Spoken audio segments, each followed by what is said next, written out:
Hey guys, what's up? It's Ron over at CTRIA. In case the big logo on the wall didn't give it away.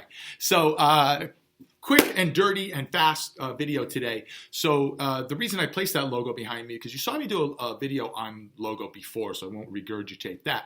But kind of in that same vein, talking about selling the sizzle as well as the steak. One thing as real estate investors, as professional real estate investors, we understand that we're running a business. So I'm a businessman, and my product, if you will, or my service is real estate, but emphasis on the word business. So you have to look and act like a business person to be taken seriously to listing agents, to sellers of properties, to lenders, to partners, anything like that. So part of that buffet, if you will, is your logo, but also business cards. So a couple things on business cards. Sounds like a real simple thing here. Oh, business cards, that's easy run. But there's a couple things you should know.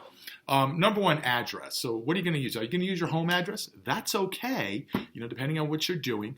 But again, if you're having an address that's obviously a residential address, people will look at that and maybe reach the conclusion that he works out of his house.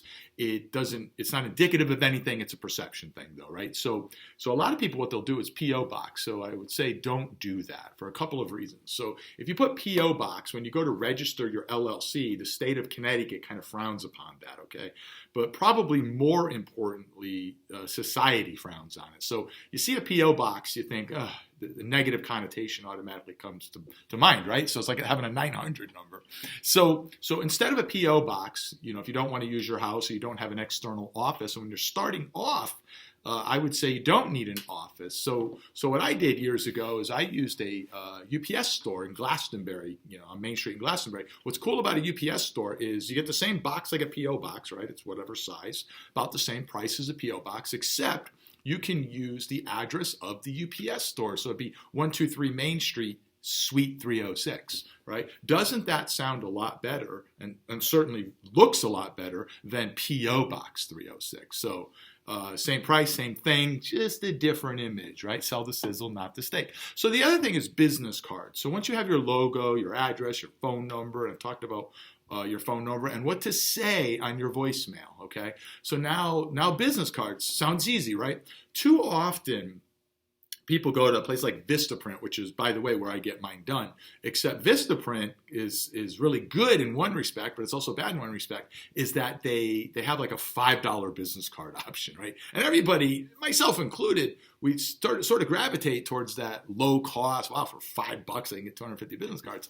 The problem is that business card, when you hand it to somebody, do you ever get handed a business card and you kind of take it in your hand, you just kind of feel it, you go, oh, that cheap son of a bitch, So maybe don't get the $5 one. So here's what I want you to do on a business card is get a gloss front, okay? Get heavier stock, but get a gloss front.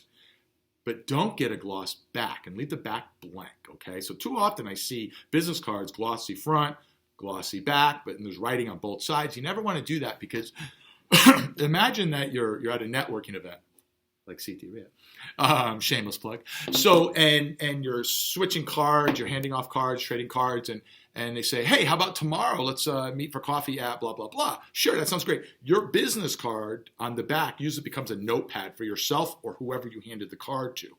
So at trade shows, when I worked in corporate America, I travel all over the country and attend different trade functions, and I'd switch cards, and I'd write on the back, after I left or we set a meeting, Tom Smith, a nice guy, wore a blue blazer, call him in February, whatever, and I would write little notes. But if you have a gloss back, most pens won't write on that. So you kind of lose the notepad capabilities of a business card, okay, for you and for them. So it sounds stupid, but it's kind of true. So, hey, guys, thanks for watching. Enjoy this rainy Saturday. And, hey, if you can, check out at 1:30, I'm speaking at a virtual real estate summit. That's why I'm here today with a bunch of other speakers for a Long Island RIA. So all proceeds go to charity. I don't have a link. I'm sorry. But check my prior Facebook post. I did post some links on there. So, guys, have a rocking day today. Thanks. Bye.